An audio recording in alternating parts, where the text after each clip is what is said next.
오늘 주일 예배에 하나님께 예배 드리러 오신 성도님들을 축복합니다. 우리 옆에 보고 인사합시다. 사랑합니다.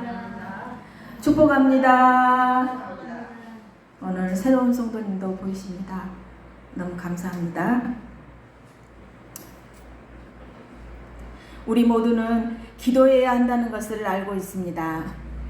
하지만 정작 어떻게 기도할 것인가를 물어본 적이 있습니까? 예수님 당시에도 종교 지도자들의 기도는 길고 외식적이었습니다. 형식만 있었지 마음은 없었고 반복은 있었지만 하나님과의 교제는 없었습니다. 이런 제자들에게 예수님은 말씀하십니다. 그러므로 너희는 이렇게 기도하라. 아멘. 그리고 주님은 하늘의 복음이 담긴 기도의 본을 제시하십니다. 이 기도는 단지 따라 외우는 문장이 아니라 하나님 나라 백성으로 살아가는 삶의 틀과 방향을 보여주는 거룩한 선언입니다. 오늘은 주기도문을 통해서 하나님께서 우리에게 주신 기도의 본질과 복음의 중심을 함께 나누고자 합니다. 주기도문은 예수님께서 제자들에게 기도하는 방법을 가르치기 위해 제시한 가장 이상적인 기도의 한 모델이라고 할 수 있습니다.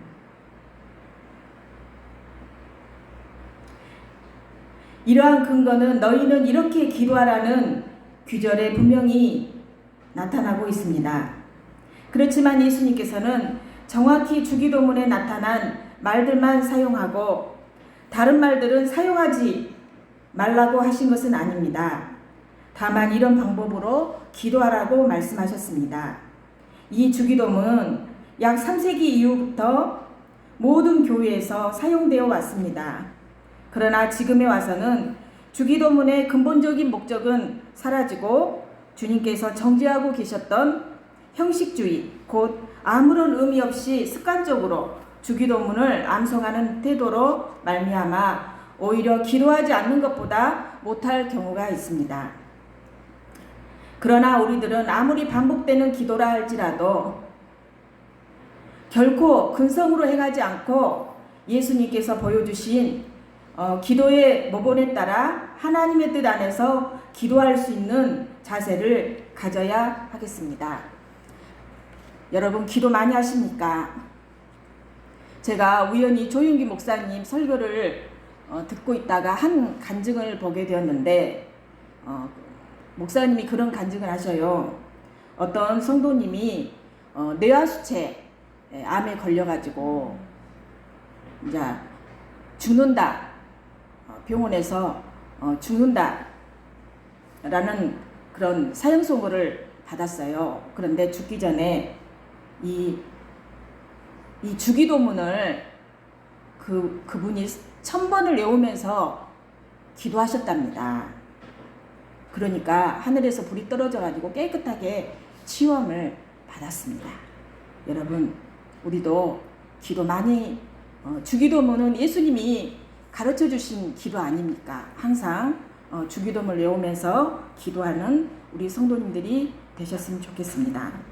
주기도문에 담긴 6가지 기도가 있는데 하늘에 계신 우리 아버지여, 예수님은 하나님을 하늘에 계신 우리 아버지라고 부르십니다. 여기에 복음이 시작됩니다. 원래 하나님은 죄로 인해 우리와 단절된 분이셨습니다. 그러나 예수님을 통해 우리는 하나님의 자녀가 되었고 하나님은 더 이상 심판자이신 하나님이 아니라 아버지 하나님이 되셨습니다. 갈라디아서 4장 6절을 보니까 너희가 아들이므로 하나님이 그 아들의 영을 우리 마음 가운데 보내사 아빠 아버지라 부르게 하셨느니라. 하늘에 계신 우리 아버지여, 이 말은 그리스도 안에 있는 자들만이 부를 수 있는 독점적인 특권입니다. 이 말에는 하나님의 친밀하심이 나타나 있습니다. 하나님은 자기 자녀와 무한히 가까이 계십니다. 그러므로 하나님의 자녀들은 바라고 소원하는 것을 아버지께 아뢰기 위하여 아버지의 보좌로 가까이 나아갈 수 있습니다. 여하튼 우리가 하나님을 아버지로 부를 수 있는 것은 크나큰 은혜입니다. 여러분, 아버지 계시죠? 육신의 아버지 계시죠? 저희 육신의 아버지는 돌아가셨습니다. 그런데 영의 아버지가 계십니다. 하나님 우리 아버지입니다. 하나님은 우리의 아버지이십니다. 조용기 목사님이 어느 날 이런 말씀을 하셨다고 합니다. 어린 시절 저는 아버지를 일찍 여의었습니다. 그래서 하늘에 계신 우리 아버지여 라는 말씀을 들을 때면 감회가 새로웠습니다. 세상의 아버지는 없지만 하늘에 계신 하나님 아버지가 나를 돌보신다는 이 말씀이 얼마나 위로가 되었는지 모릅니다. 저는 굶주릴 때마다 이렇게 기도했습니다. 하나님 아버지, 저는 지금 밥이 없습니다. 아버지, 저 좀 먹여주세요. 그러면 이상하게도 이웃에서 음식을 나눠주거나 누군가가 떡 한 조각을 손에 쥐어줍니다. 그때 깨달았습니다. 아, 아버지가 계시구나. 하늘에 계신 우리 아버지가 계신다. 하늘에 계신 우리 아버지는 실제로 역사하시는 분이시며 우리의 필요를 채워주시는 분이시구나. 그러면서 조용기 목사님은 저는 이 주기도문의 첫 마디의 인생 전체를 걸 수 있었습니다. 라고 고백을 합니다.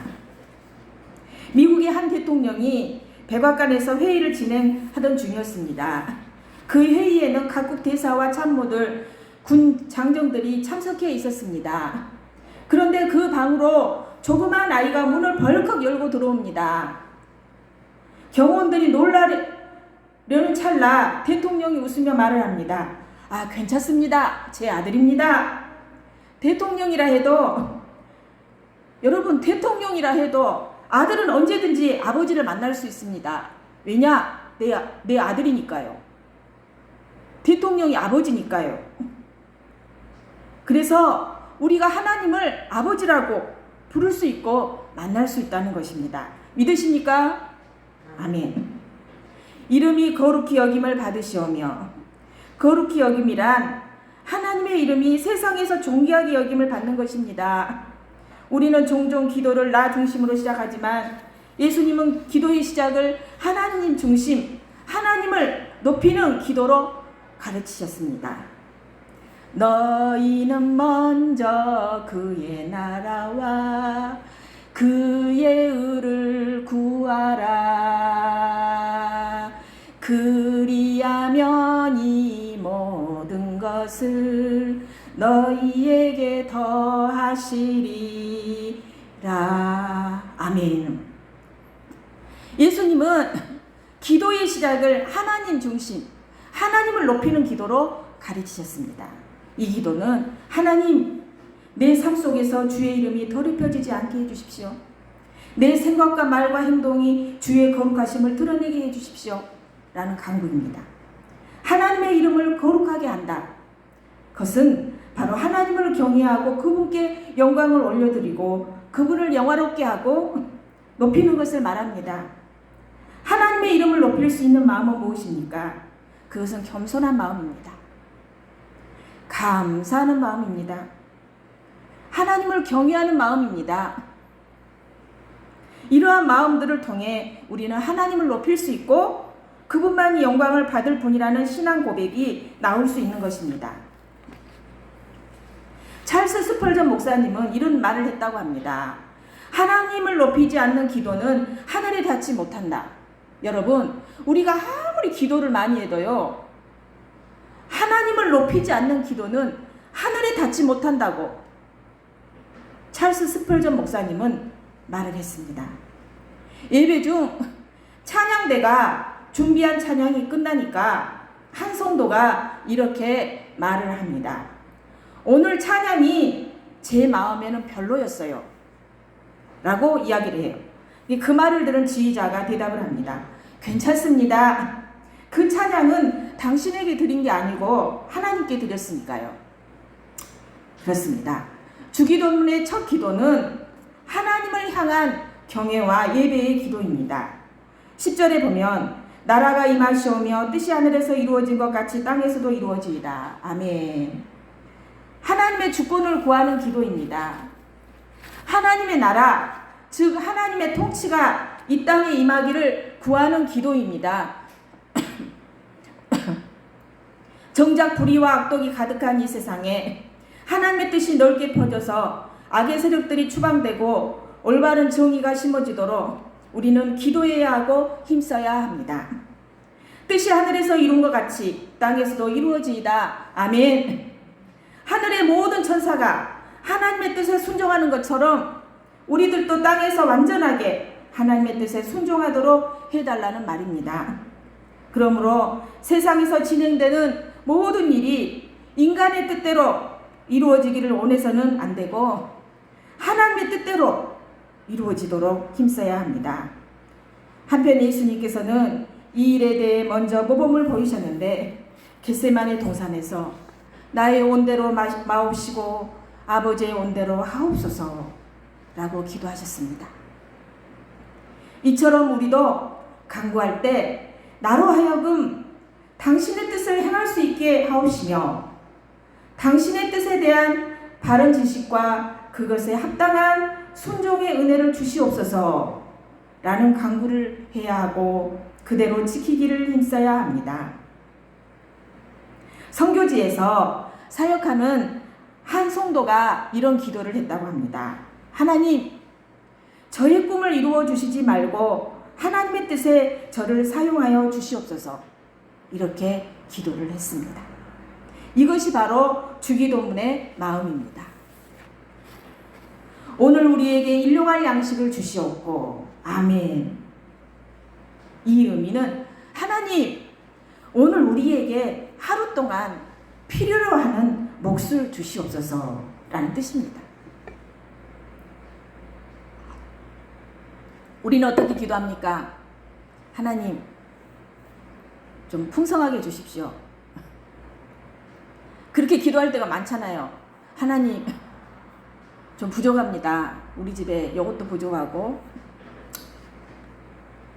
내 삶 속에 지금 이거 많이 부족한 게 많습니다. 하나님, 풍성하게 주십시오 라고 기도를 할 때가 많다는 것입니다. 그런데 주기도문의 기도는 오늘 우리에게 하루 동안 필요로 하는 몫을 주시옵소서 라는 기도입니다.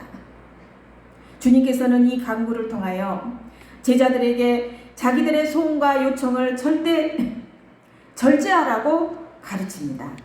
실로 이 간구는 양식을 위한 것이지 사치품을 위한 요청은 아닙니다. 물론 양식이란 용어를 문자적 의미로만 이해해서는 안 됩니다. 이 양식은 육체적인 생활을 유지하기 위하여 필요한 모든 것을 의미합니다. 또한 여기서 말하고자 하는 의도는 하나님께 대한 신뢰를 전제로 하고 있습니다. 이 신뢰는 미래를 위하여 예비하는 것을 정죄하는 것이 아니고 마치 하나님이 계시지 않는 것처럼 미래에 관하여 염려하는 마음입니다. 결국 하나님께 전적으로 의존하여 살 것을 말합니다. 나태하고 태만하게 행동하고 일용할 양식을 구하라는 의미는 아니라 이 간구는 나만을 위한 것이 아니고 우리를 위한 것이어야 합니다. 여러분, 세계 도처에 기아에 허덕이는 민족들을 생각해 보십시오. 우리 기아에 허덕입니까? 요새는요, 너무나 풍성해가지고요, 살이 쪄가지고 사람들이 병이 걸려요.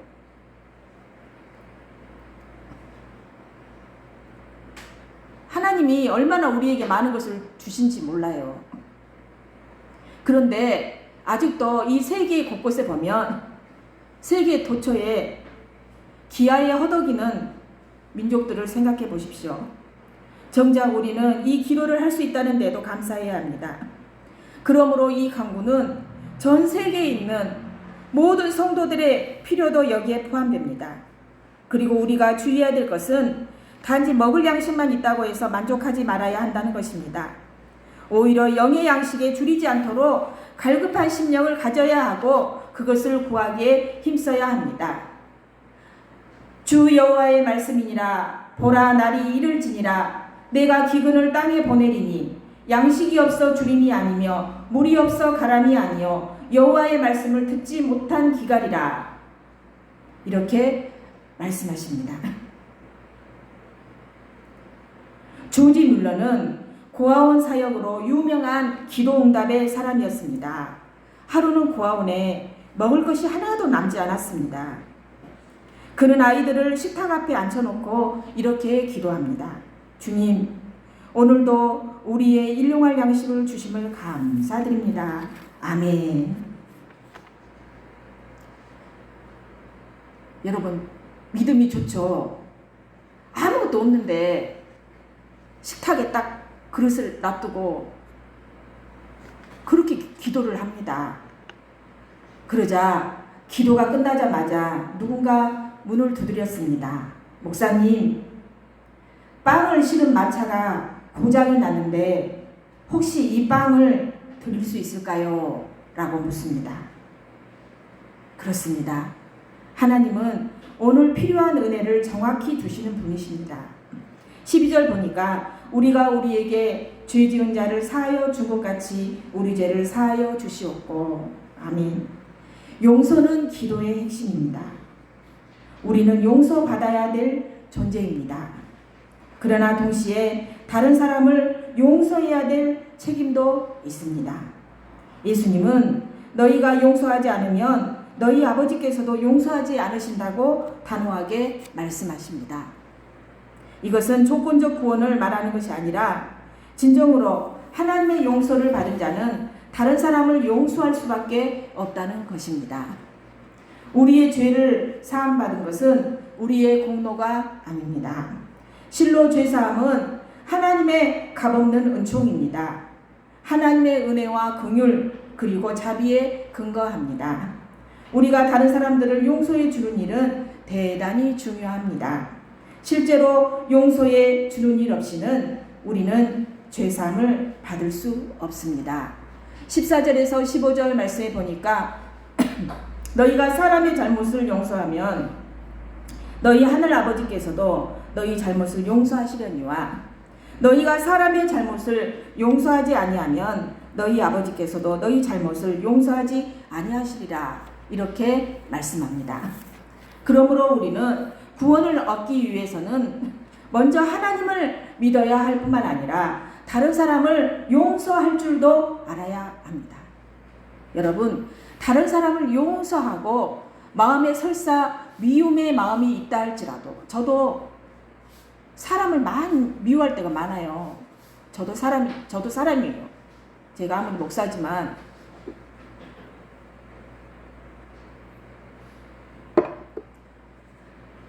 저도 사람이라 남을 미워할 때가 많아요. 어쩔 때는요, 남편도 미워할 때도 있어요. 집에서. 그렇죠, 정 집사님. 그럴 때도 있고, 어쩔 때는 누구도 미워할 때도 있고, 막 그래요. 그런데 누군가를 미워하면요, 그 기도가 하나님께 올라가지 않아요. 우리는 회개를 해야 돼. 믿으십니까? 아멘. 누구를 미워하면 안 돼요. 만약에 내 마음속에 누군가를 미워했다면 회개해야 돼요. 그래야지 하나님 앞에 내 기도가 상달이 돼요. 미워하는 그 마음 그대로 하나님 앞에 나와서 하나님 저 이거 해주세요. 하나님 저희 기도를 들어주세요. 해봐요. 하나님이 안 들어줘요. 하나님 앞에 회개를 해야 돼요. 내 마음의 모든 것을 비우고 하나님 앞에 용서를 구해야 돼요. 내 마음이 깨끗해져야지 하나님께서 그 기도를 들으시고 응답해 주신다는 말씀입니다. 믿으십니까? 아멘. 용서는 하나님께서 우리에게 하신 명령입니다. 보복하는 일은 하나님께 속한 것이지 우리에게 속한 일이 아닙니다. 더욱이 예수님께서 직접 우리에게 용서의 모범을 보여주셨기 때문에 우리가 용서해야 하는 것은 당연한 일입니다. 1994년 루안다 대학살로 인해 한 여인이 남편과 아들을 잃었습니다. 그들을 죽인 자가 체포되어 감옥에 갇혔고 시간이 흘러 석방될 위기에 있었습니다. 기자들이 여인에게 물었습니다. 당신은 그를 용서할 수 있습니까? 여러분, 남편과 자식을 죽였는데 용서가 될까요? 그 기자들이 그 여인에게 물었어요. 당신은 그를 용서할 수 있습니까? 그러니까 그녀가 눈물을 흘리며 말을 합니다. 예, 용서할 것입니다. 주님이 저를 용서해 주셨으니까요. 아멘. 여러분, 우리는 죄인이잖아요. 그런데 주님께 용서함 받은 사람들이잖아요. 주님이 나를 용서해 주셨는데, 주님이 나를 용서해 주신 것처럼 지옥 갈 수밖에 없는 사람들이었는데, 주님 때문에 저희 용서 안 받고 천국 가게 되었잖아요. 예, 용서할 것입니다. 주님이 저를 용서하신 것처럼 그렇게 고백을 합니다. 용서는 쉬운 일이 아닙니다. 그러나 십자가의 은혜를 경험한 자는 용서할 수 있습니다. 13절 보면은 우리를 시험에 들게 하지 마시옵고 다만 악에서 구하시옵소서. 아멘. 이것은 영적 보호를 위한 기도입니다. 우리는 연약한 존재입니다. 죄의 유혹이 있어요. 우리 주변에 죄의 유혹도 있고 사탄의 공격도 있고 세상의 함정 속에 살고 있어요. 그러므로 우리는 매일 기도해야 돼요. 여러분, 날마다 기도해야 돼요.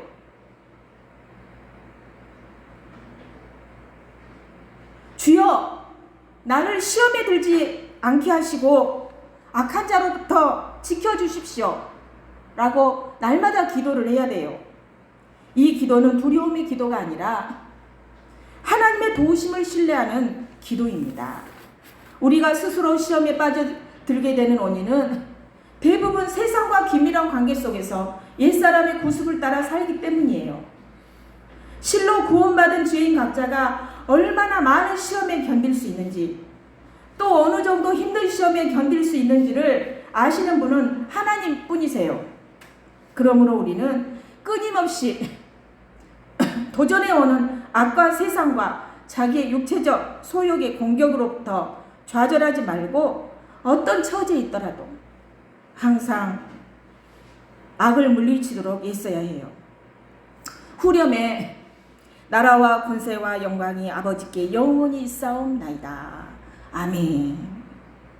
이 기도의 마지막은 하나님께 모든 영광을 돌리는 찬양과 고백입니다. 내 기도의 목적은 내 성공이 아니라 하나님의 영광입니다. 올림픽에 출전한 한 선수가 금메달을 딴 후 이렇게 말을 합니다. 이 모든 영광은 저를 만들어주신 하나님께 돌립니다. 세상에서 주목받을 때 그 영광을 누구에게 돌립니까? 주기도문의 마지막 고백은 분명합니다. 나라와 권세와 영광은 하나님께, 우리의 삶의 끝이 하나님께 영광이 되길 기도합니다. 두 번째로 14절에서 15절 말씀은 아까도 읽어보았지만 용서에 대한 경고와 약속입니다. 하나님의 용서를 받으려면 우리들은 어떻게 행동해야 합니까? 다른 사람의 과실을 용서해 주어야 합니다. 용서의 조건은 엄중합니다. 여러분, 용서가 쉽지 않아요. 정말로 성폭행을 당하고 누군가에게 가정폭력을 당했는데 가정에서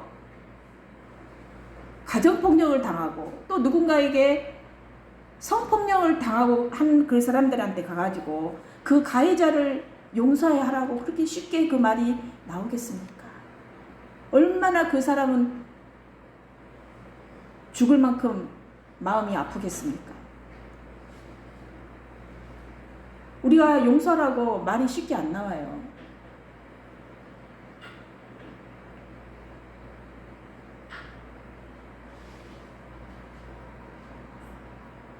그러나 분명히 하나님은 용서하라고 말씀하십니다. 하나님의 용서를 받으려면 우리들은 어떻게 행동해야 하는가? 다른 사람의 과실을 용서해야 합니다. 용서의 조건은 엄중합니다. 내가 받은 하나님의 용서가 다른 사람을 용서하지 못함으로 막히는 일이 없도록 해야 합니다. 우리는 주인인데 예수님을 통하여 용서함을 받은 것처럼 우리들도 주 안에 있는 형제들 뿐만 아니라 일반인들까지도 용서해 줄 수 있는 성도들이 되어야 합니다. 한 목사님이 임종을 앞둔 성도를 찾아갔습니다.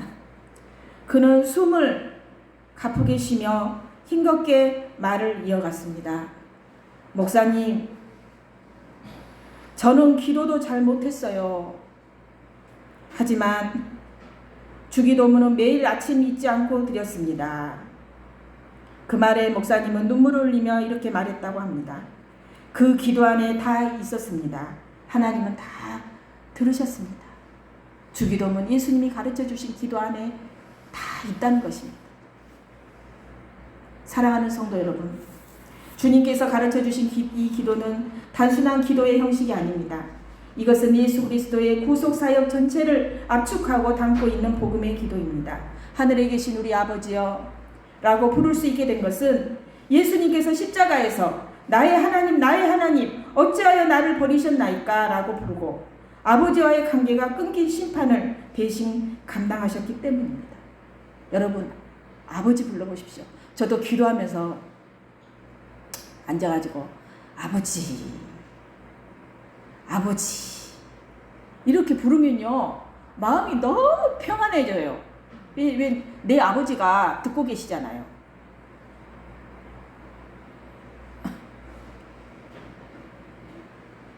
이번에 이런 체험을 했어요. 제가 교회에서 기도를 하는데 밖에서는 폭우가 떨어지고 그 난리를 치는데 저는 교회에서 기도를 하는데 아버지 마음이 그렇게 평안할 수가 없어요. 밖에서는 그 난리를 치는데 밖에서는 막 폭풍이 터지고 밖에서는 막 두두두둑 빗방울이 떨어지고 그 난리를 치는데 나의 마음은 아버지를 부르고 있으니까 너무 평안한 거예요.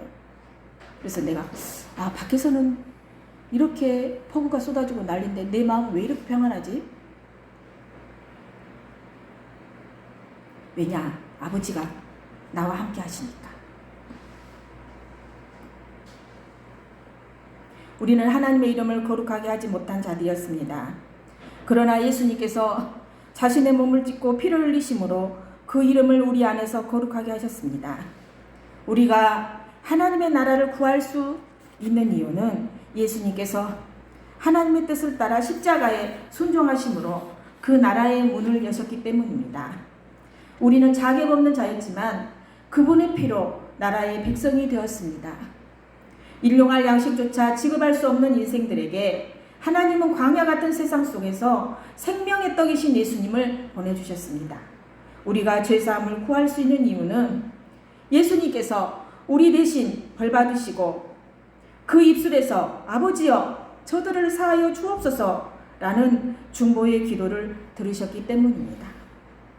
시험을 이기지 못하고 쓰러지는 우리를 대신하여 예수님께서는 광야에서 사탄의 시험을 이기셨고 십자가 앞에서도 끝까지 악에 굴복하지 않으셨습니다. 그분 안에서 우리는 이제 시험을 이기고 악에서 구원받은 자가 되었습니다. 그리고 마침내 이 모든 구속의 여정은 하나의 고백으로 마무리됩니다. 나라와 권세와 영광이 아버지께 영원히 있사옵나이다. 아멘. 이 고백은 단지 기도의 마무리가 아니라 하나님의 구속사가 끝내 도달할 궁극적인 결말입니다. 모든 민족이, 모든 세대가 하나님의 영광 앞에 무릎 꿇는 날이 올 것입니다. 기도하겠습니다. 하나님 감사드립니다. 너희는 이렇게 기도하라고 말씀하신 예수님, 아버지, 저희들도 날마다 예수님이 가르쳐 주신 기도를 할 수 있도록 도와주시옵소서. 날마다 기도의 자리에 나와서 내 아버지를 부르고 기도할 수 있는 우리 로덴교회 모든 성도들 되게 하여 주시옵소서. 예수님 이름으로 기도드립니다. 아멘.